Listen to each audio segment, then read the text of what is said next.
కౌగిలే కాపురం కాదులే పిచ్చి తల్లి మల్లెలా మంచమే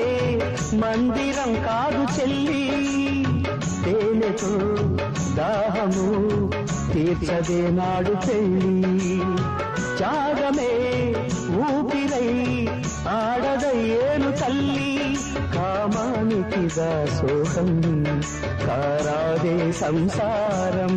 కాచుకో భర్తనే కంటి పాపాయిగా నేర్చుకో